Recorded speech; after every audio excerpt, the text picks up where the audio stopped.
दोस्तों, आज हम बात करने वाले हैं एक जबरदस्त साउथ इंडियन फिल्म सायरन की, जो दिल को धड़काने वाली एक एक्शन थ्रिलर है। कहानी की शुरुआत होती है एक छोटी सी लड़की मलार से, जो अपने स्कूल में खड़ी है।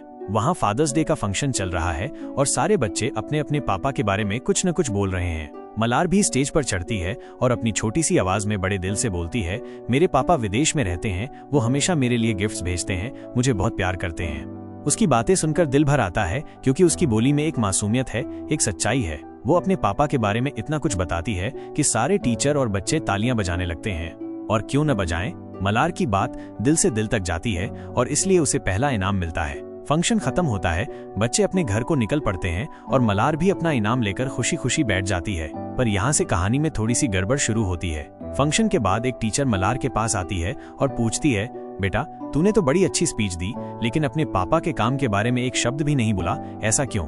ये सवाल सुनते ही मलार का चेहरा थोड़ा सा बदल जाता है, जैसे कोई पुराना जख्म फिर से खुल गया हो। यहाँ से सीन एकदम से फ्लैशबैक में चला जाता है। छोटी सी मलार को देखते हैं, जो अपने मोहल्ले के बच्चों के साथ खेलने जाती है, लेकिन वहाँ का माहौल कुछ अलग है। बच्चे उसे खेलने से मना कर देते हैं, कहते हैं तेरा बाप तो जेल में है, हम तेरे साथ नहीं खेलते। ये सुनकर मलार का दिल टूट जाता है, पर उसमें एक अलग सी हिम्मत है। घर वाले उसे हमेशा यही समझाते आए हैं, बेटा तेरे पापा विदेश में काम करते हैं, वो वहाँ बहुत व्यस्त रहते हैं। बचपन से यही सुनते सुनते मलार बड़ी हुई है और जब भी कोई उससे पूछता है कि तेरे पापा कहाँ हैं, वो बड़े गर्व से कहती है, मेरे पापा विदेश में रहते हैं, वो बहुत बड़ा काम करते हैं। लेकिन ये सब एक झूठ है जो उसकी फैमिली ने उसके दिल को संभालने के लिए बनाया था। अब सीन वापस आज के दिन में आता है और यहाँ असली कहानी का राज खुलता है। एक जेल दिखाई देती है जहाँ एक आदमी थिलगर सालों से बंद है। ये वही शख्स है जो मलार का बाप है, थिलगवर्मन। सालों से वो जेल की 4 दीवारों के बीच सजा काट रहा है। एक दिन जेलर उसे बुलाता है और कहता है, थिलगर तेरे घर से इतने सारे खत आए हैं, पर तूने एक का भी जवाब नहीं दिया, क्यों? थिलगर थोड़ी देर चुप रहता है, फिर धीरे से बोलता है, जेलर साहब मैं अपने जवाब से उन्हें और तकलीफ नहीं देना चाहता। मुझे न किसी से मिलना पसंद है, न किसी से बात करना। उसका चेहरा शांत है, लेकिन आंखों में एक गहरी उदासी छुपी है। जेल में थिलगर सबके साथ बड़ा अच्छा रहता है, वहाँ के कैदियों को पढ़ना लिखना सिखाता है, उनका हौसला बढ़ाता है, लेकिन अपने दिल का बोझ वो किसी से बांटता नहीं। ये आदमी जेल में बंद है, पर उसकी रूह कहीं और कैद है। मलार के लिए वो एक विदेश में काम करने वाला पापा है, पर असल में वो एक मर्डर केस में फंसा हुआ एक बेकसूर इंसान है, जो अपनी जिंदगी के लिए लड़ रहा है। थिलगर जेल में कैदियों को न सिर्फ पढ़ाना लिखाना सिखाता था, बल्कि उन्हें ये भी समझाता था कि जेल से बाहर निकलने के बाद जिंदगी को कैसे संभालना है। वो अपनी सजा काटते हुए भी दूसरों की जिंदगी में उम्मीद की किरण जगाता था। लेकिन अब सीन बदलता है और हमारी नजर एक लेडी पुलिस ऑफिसर नंदिनी पर पड़ती है। नंदिनी एक तेज तर्रार इंस्पेक्टर है, पर उसकी जिंदगी में एक ऐसा तूफान आया कि सब कुछ उलट पुलट हो गया। उस पर इल्जाम लगा था कि एक केस सॉल्व करते वक्त उसकी कस्टडी में जो शख्स था, उसका उसने कत्ल कर दिया। ये इल्जाम इतना भारी था कि नंदिनी को अपनी ड्यूटी से हटा दिया गया और उसके ऊपर जांच शुरू हो गई। इसी बीच उसके घर वाले उसकी शादी की बात लेकर आए। लड़के वाले उससे मिलने आए, लेकिन जैसे ही उन्हें नंदिनी पर लगे इल्जाम का पता चला, वो एकदम से रिश्ता तोड़कर चलते बने। नंदिनी सबसे यही कहती थी, मुझ पर जो इल्जाम लगे हैं वो सब झूठे हैं, मैंने कुछ गलत नहीं किया। पर उसकी बात पर कोई यकीन करने को तैयार नहीं था, सिवाय उसकी फैमिली के। लोग उसे शक की नजर से देखते थे और उसका दिल टूटता जा रहा था। लेकिन कहानी में एक ट्विस्ट तब आता है जब उस शख्स की पोस्टमार्टम रिपोर्ट सामने आती है। पता चलता है कि उसकी मौत कत्ल से नहीं, बल्कि हार्ट अटैक से हुई थी। ये सच सामने आने के बाद नंदिनी पर लगे सारे इल्जाम हट जाते हैं और उसे फिर से ड्यूटी ज्वाइन करने का मौका मिलता है। उसका हौसला फिर से लौट आता है और वो अपने काम में जुटने को तैयार हो जाती है। उधर दूसरी तरफ थिलगर की जिंदगी में भी एक नया सवेरा आता है। जेल में उसके अच्छे बर्ताव की वजह से उसे कुछ दिनों के लिए पैरोल मिल जाती है। सालों बाद वो जेल की सलाखों से बाहर कदम रखता है। जब ये खबर उसके परिवार को पता चलती है, तो घर में खुशी का माहौल छा जाता है। उसकी माँ और भाई भाभी मिलकर ढेर सारा अच्छा खाना बनाते हैं। घर में हंसी खुशी का दौर शुरू हो जाता है। लेकिन ये खुशी ज्यादा देर तक नहीं टिकती। मलार को जब पता चलता है कि उसके पापा, जिन्हें वो विदेश में समझती थी, असल में एक क्रिमिनल थे और जेल में थे, तो उसका गुस्सा 7वें आसमान पर चढ़ जाता है। वो अपने परिवार से चीख चीख कर कहती है, तुम सबने मुझसे झूठ बोला, मैं इस घर में अब एक पल भी नहीं रुकूंगी। घर वाले उसे रोकने की कोशिश करते हैं, समझाते हैं, पर मलार का गुस्सा ठंडा होने का नाम नहीं लेता। वो किसी की एक न सुनती है और अपने मामा के घर चली जाती है। उसका जाना घर में सन्नाटा छोड़ जाता है। इधर थिलगर पैरोल पर जेल से निकलकर अपने घर पहुंचता है। सालों बाद वो अपने परिवार से मिलता है। उसके दोनों भाई, जिनकी शादी तब नहीं हुई थी जब वो जेल गया था, अपनी पत्नियों और बच्चों को उससे मिलवाते हैं। थिलगर सबसे हंसकर मिलता है, पुरानी यादें ताजा करता है, लेकिन उसकी नजर अपनी बेटी को ढूंढती है। वो अपनी माँ से पूछता है, मलार कहाँ है? माँ धीरे से बताती है, बेटा उसे तेरी असलियत पता चल गई, वो गुस्से में यहाँ से चली गई। ये सुनकर थिलगर का चेहरा उदास हो जाता है। वो समझ जाता है कि उसकी बेटी का दिल टूट चुका है और अब उसे वापस लाना आसान नहीं होगा। घर में खुशी के साथ साथ एक अनकहा दर्द भी बस जाता है। थिलगर अपने घर लौटने के बाद अपने भाइयों से कहता है, भाइयों मेरे पास एक जमीन है जो मैं बेचना चाहता हूँ, तुम लोग कोई अच्छा खरीदार ढूंढो। उसकी बात सुनकर उसके भाई तो मान जाते हैं, लेकिन घर का माहौल कुछ ठीक नहीं है। थिलगर के दोनों भाइयों की बीवियां उसे नीची नजरों से देखती हैं। वो उसे एक अपराधी समझती हैं और अपने बच्चों को उसका नाम लेकर डराने लगती हैं। खाना खा लो वरना थिलगर आ जाएगा। ये सुनकर बच्चे डर के मारे चुपचाप खाना खाने लगते हैं। थिलगर ये सब सुनता है, देखता है, लेकिन चुप रहता है। वो इन बातों को नजरअंदाज कर देता है, जैसे उसे इसकी आदत पड़ गई हो। उसके दिल में अपनी बेटी मलार को लेकर एक अलग ही तड़प है, पर वो उसे जाहिर नहीं करता। कुछ दिनों बाद थिलगर एक बड़े नेता मणिकम से मिलने जाता है। मणिकम एक एमएलए है जो इस बार अपने बेटे को इलेक्शन में खड़ा करना चाहता है, लेकिन उसका पुराना साथी अंबू, जो उसके हर गलत काम में हाथ बटाता था, इस बात से नाराज हो जाता है। अंबू को लगता था कि इस बार मणिकम उसे मौका देगा, पर मणिकम अपने बेटे को ही नॉमिनी बना देता है। ये बात अंबू के दिल में आग लगा देती है और वो बदले की साजिश रचने लगता है। इधर दूसरी तरफ थिलगर की जिंदगी में पुलिस का दखल बना रहता है। एक कांस्टेबल लंकी उसे हर रोज घर से थाने ले जाने आता है, क्योंकि पैरोल की शर्त के तहत उसे थाने में हाजिरी लगानी पड़ती है। एक दिन लंकी थिलगर को साइन करवाने में थोड़ा लेट हो जाता है। ये बात नंदिनी को पता चलती है, जो अब अपनी ड्यूटी पर वापस आ चुकी है। वो लंकी पर गुस्सा होकर चेतावनी देती है, दोबारा ऐसा हुआ तो अच्छा नहीं होगा। नंदिनी का गुस्सा जायज है, क्योंकि वो अपने काम को लेकर सख्त है। उधर थिलगर जेल से बाहर आने के बाद से अपनी बेटी मलार से नहीं मिला था। मलार अपने पिता से नफरत करने लगी थी और थिलगर ये बात जानता था। फिर भी वो चुपचाप अपने दिल का दर्द छुपाए रखता था। वो अक्सर मलार के स्कूल के बाहर खड़ा होकर उसे दूर से देखता था, पर उससे बात करने की हिम्मत नहीं जुटा पाता था। उसकी आंखों में एक पिता का प्यार और एक अपराधी का गिल्ट साफ दिखता था। लेकिन एक दिन कुछ ऐसा होता है जो थिलगर के सब्र का बांध तोड़ देता है।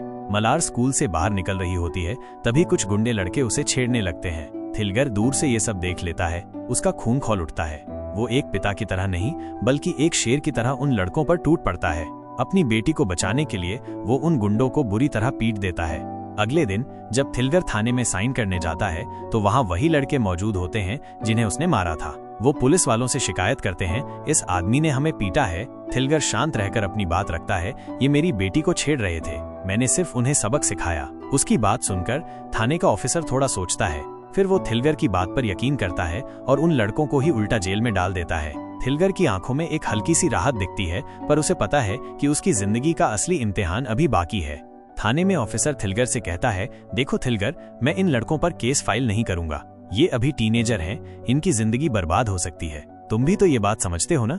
थिलगर चुपचाप उसकी बात सुनता है और सिर हिलाकर हामी भर देता है। उसे पता है कि जिंदगी को दूसरा मौका देना कितना जरूरी होता है। इधर थिलगर और कांस्टेबल लंकी की दोस्ती गहरी हो चुकी थी। एक रात जब दोनों थाने से घर की ओर लौट रहे थे, लंकी एक बार के बाहर रुकता है। वो वहां से शराब की बोतल लेता है और अपनी कार में बैठकर पीने लगता है। थिलगर उसे देखता है, पर कुछ कहता नहीं। थोड़ी देर बाद उसी बार के सामने अंबू मणिकम को ड्रॉप करने आता है। दरअसल वो बार मणिकम का ही था। मणिकम अंबू को अंदर बुलाता है, पर अंबू किसी काम का बहाना बनाकर वहां से निकल लेता है। जाते जाते वो किसी को फोन करता है और कहता है, मणिकम अकेला है, उसका काम तमाम कर दो। ये सुनकर साफ हो जाता है कि अंबू अंदर इसलिए नहीं रुका क्योंकि वो एक खतरनाक साजिश रच रहा था। उधर लंकी इतनी शराब पी लेता है कि कार में ही सो जाता है। थिलगर उसे सोता हुआ देखता है, फिर खुद कार का स्टीयरिंग संभाल लेता है। यहीं हमें पता चलता है कि जेल जाने से पहले थिलगर एक एम्बुलेंस ड्राइवर था। उसकी ड्राइविंग में एक पुरानी रफ्तार और आत्मविश्वास दिखता है। अगले दिन सुबह जब नंदिनी क्राइम सीन पर पहुंचती है, तो वहां मणिकम मरा पड़ा होता है। उसका गला कटा हुआ है। खून से सनी लाश देखकर नंदिनी के चेहरे पर एक हल्की सी मुस्कान आती है।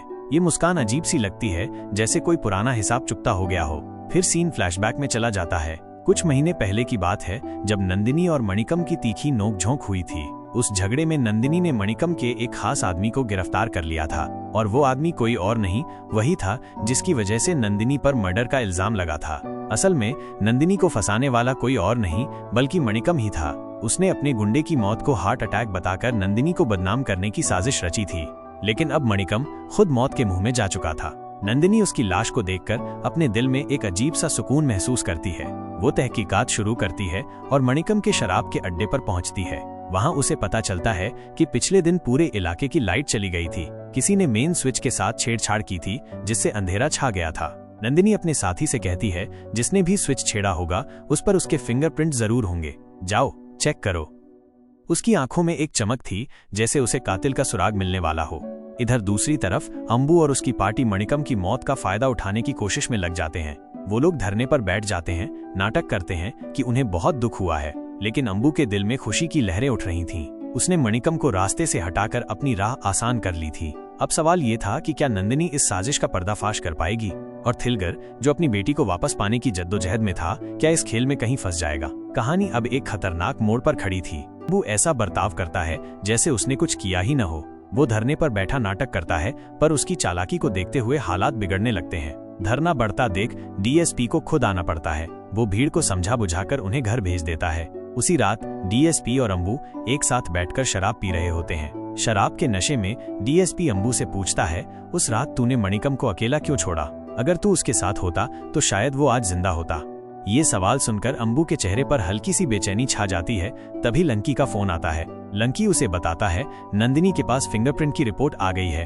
अब पता चल जाएगा कि मणिकम का कातिल कौन है।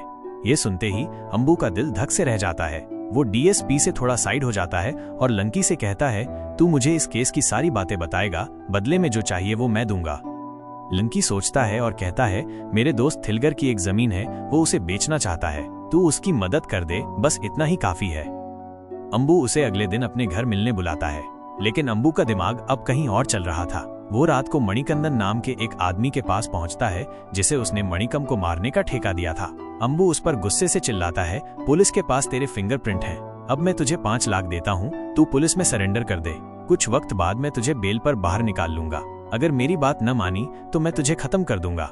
मणिकंदन डर जाता है, पर उसके पास कोई चारा नहीं था। अगले दिन नंदिनी मणिकम की पोस्टमार्टम रिपोर्ट लेने जाती है। डॉक्टर उसे बताता है, इसकी मौत से पहले इसके कान और नाक से खून निकला था, फिर ये मरा। वो आगे कहता है, ऐसे केस पहले भी देखे गए हैं। इसके ऊपर 8 पुराने केस दर्ज थे।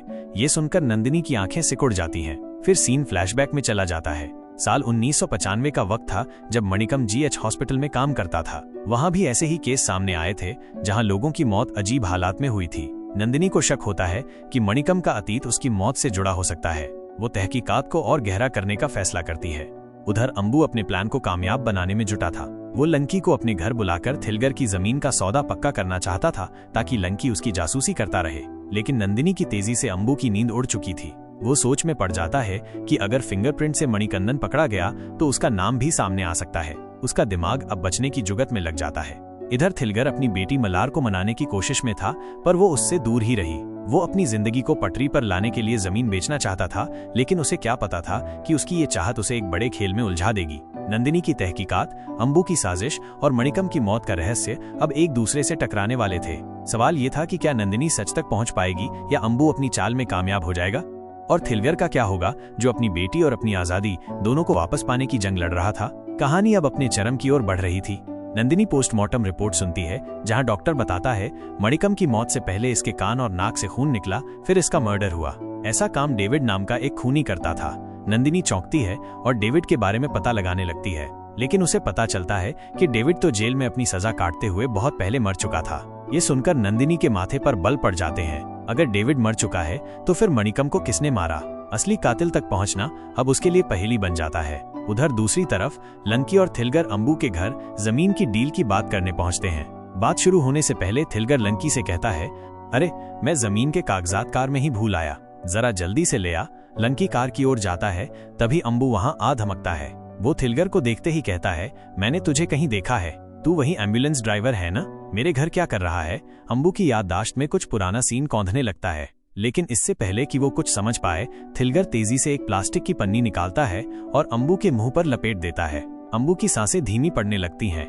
वो छटपटाते हुए अपना इन्हेलर निकालता है, क्योंकि उसे अस्थमा था, लेकिन थिलगर ने पहले ही उस इन्हेलर में कोई जहरीला केमिकल मिला दिया था।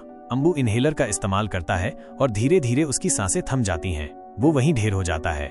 कुछ ही देर बाद नंदिनी तहकीकात के लिए अंबू के घर पहुंचती है। वो अंबू की लाश देखकर हैरान रह जाती है। उसका चेहरा सख्त हो जाता है, पर मन में एक सवाल उठता है, ये सब इतनी जल्दी कैसे हो गया? उधर जब डीएसपी को अंबू की मौत की खबर मिलती है तो उसका शक नंदिनी पर जाता है। वो सोचता है कि अंबू ने ही नंदिनी को मर्डर केस में फंसाया था, तो शायद ये उसका बदला हो। डीएसपी नंदिनी से सख्ती से कहता है, तुझ पर शक है, अगर ये सच नहीं है तो साबित कर, मैं तुझे 48 घंटे देता हूँ।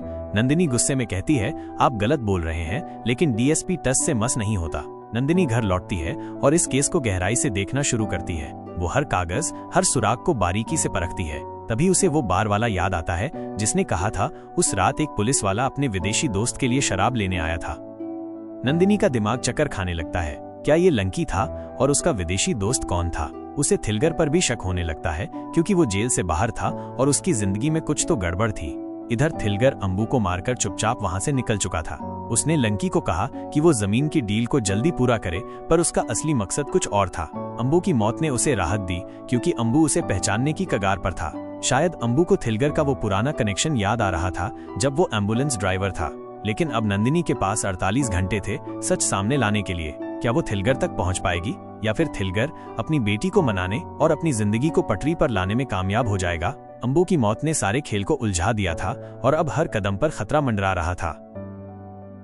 नंदिनी को बार वाले की बात याद आती है कि उस रात एक पुलिस वाला अपने विदेशी दोस्त के लिए शराब लेने आया था। वो पुलिस वाला कोई और नहीं बल्कि लंकी था और उसका वो तथाकथित विदेशी दोस्त थिलगर था। लंकी सबसे यही कहता था कि थिलगर विदेश से आया है कुछ काम के लिए, लेकिन असल में ये सब एक ढोंग था। अगले दिन नंदिनी उस बार वाले लड़के को थाने बुलाती है। वो अपने सारे पुलिस ऑफिसर्स को उसके सामने खड़ा कर देती है और कहती है, पहचान उस रात कौन था। लेकिन उस दिन लंकी की छुट्टी होती है, वो थाने में नहीं होता। बार वाला लड़का सबको देखकर कहता है, नहीं, इनमें से कोई नहीं था। नंदिनी का शक और गहरा हो जाता है। वो अंबू की पोस्टमार्टम रिपोर्ट लेने जाती है। डॉक्टर बताता है अंबू की मौत किसी खतरनाक गैस से हुई। किसी ने उसके इनहेलर में वो गैस मिला दी थी। ये सुनकर नंदिनी चौंक जाती है। डॉक्टर आगे कहता है 2012 में भी ऐसा ही केस आया था जिसमें कातिल ऋषि नाम का आदमी था, और 2008 में भी ऐसा ही हुआ था, तब डेविड खूनी था। नंदिनी सोच में पड़ जाती है। दो अलग अलग लोग एक ही स्टाइल में मर्डर कैसे कर सकते हैं? क्या ये कोई पैटर्न है या कोई कॉपी कर रहा है? तभी थाने में एक माँ रोती हुई आती है। वो कहती है, मेरा बेटा विकी कल से घर नहीं आया। नंदिनी को उसका नाम सुनते ही कुछ याद आता है। ऑफिसर मूर्ति उसे बताता है यही वो विकी है जिसने थिलगर की बेटी मलार को छेड़ा था। थिलगर ने उसे सबक सिखाया था। ये सुनकर नंदिनी का शक थिलगर पर गहरा हो जाता है। वो सोचती है जब से थिलगर जेल से बाहर आया है तब से लोग मरने शुरू हो गए हैं। मणिकम, अंबू और अब विकी लापता है। नंदिनी बार वाले को फिर से बुलाती है और लंकी की फोटो दिखाती है। वो उसे देखते ही कहता है, हाँ, यही वो पुलिस वाला था। अब नंदिनी को यकीन हो जाता है कि थिलगर और लंकी इसमें शामिल हैं। उधर थिलगर और लंकी अपनी जमीन बेचने की डील कर रहे होते हैं और उस जमीन को खरीदने वाला कोई और नहीं बल्कि मणिकंदन होता है, वही शख्स जिसे अंबू ने मणिकम को मारने का ठेका दिया था। अंबू के मरने के बाद मणिकंदन ने उसके दिए 50 लाख रुपए से वो जमीन खरीदने का फैसला किया। सब कुछ एक साजिश के तहत चल रहा था। नंदिनी का दिमाग तेजी से चल रहा था। उसे समझ नहीं आ रहा था कि थिलगर का मकसद क्या है। क्या वो सिर्फ अपनी बेटी को वापस पाना चाहता है या उसका कोई पुराना हिसाब किताब बाकी है? विकी का लापता होना भी उसे परेशान कर रहा था। क्या थिलगर ने उसे भी रास्ते से हटा दिया? दूसरी तरफ मणिकंदन जमीन की डील पूरी करके अपने ठिकाने पर लौट रहा था, लेकिन उसे नहीं पता था कि नंदिनी उसके पीछे लगी हुई है। लंकी और थिलगर की दोस्ती अब नंदिनी के लिए एक बड़ा सुराग बन चुकी थी। वो बार वाली रात, अंबू की मौत और मणिकम का कत्ल सब आपस में जुड़ रहे थे। नंदिनी को 48 घंटों में सच सामने लाना था, वरना डीएसपी उसे सस्पेंड कर देता। क्या वो थिलगर को पकड़ पाएगी या थिलगर अपनी चालाकी से सबको चकमा दे देगा? कहानी अब अपने आखिरी पड़ाव की ओर बढ़ रही थी, जहां हर सच का पर्दा उठने वाला था। दोस्तों, एक दिन अचानक नंदिनी थिलगर के घर धमक पड़ती है। उसकी आंखों में गुस्सा और हाथों में हथकड़ियां हैं। वो थिलगर को पकड़कर अरेस्ट करने लगती है। ठीक उसी वक्त मलार वहां आ पहुंचती है।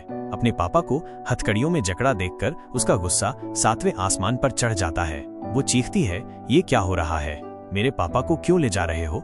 लेकिन नंदिनी उसकी ओर देखे बिना थिलगर को गाड़ी में ठूंस देती है। थाने पहुंचकर नंदिनी थिलगर के फिंगरप्रिंट लेती है और बिना वक्त गवाए जज के पास पहुंच जाती है। वो जज से कहती है, जज साहब, इसी शख्स ने मणिकम और अंबू को मारा है। लेकिन जज उसकी बात सुनकर भड़क जाते हैं। वो सख्त लहजे में कहते हैं, नंदिनी, तुम बिना ठोस सबूतों के किसी को सजा नहीं दिलवा सकती। तुम्हारे पास कोई पक्का सबूत नहीं है। नंदिनी का चेहरा लटक जाता है, पर उसका शक अब भी थिलगर पर बना रहता है। यहाँ से सीन फ्लैशबैक में चला जाता है। जेल के दिन थे जब थिलगर ने भागने की कोशिश की थी, लेकिन पुलिस ने उसे पकड़ लिया।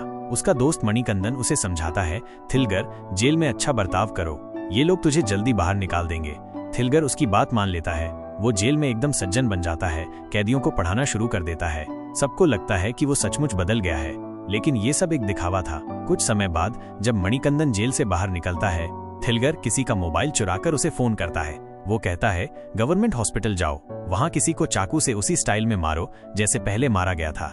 मणिकंदन उसकी बात मानता है और हॉस्पिटल पहुंचकर एक शख्स को मार डालता है। वो हत्या का तरीका सोशल मीडिया पर वायरल हो जाता है और लोग इसे किसी सीरियल किलर का काम समझने लगते हैं। ये थिलगर की चाल थी ताकि उसकी असली हत्याओं पर से ध्यान हट जाए। फिर कुछ वक्त बाद वो पैरोल पर जेल से बाहर आता है। वर्तमान में मलार के दोस्त उसे ताने मारते हैं, तेरा बाप तो जेलबर्ड है, तू क्या बड़ी बन रही है। मलार का दिल टूट जाता है। उधर नंदिनी विकी के मिसिंग केस में उलझी हुई है।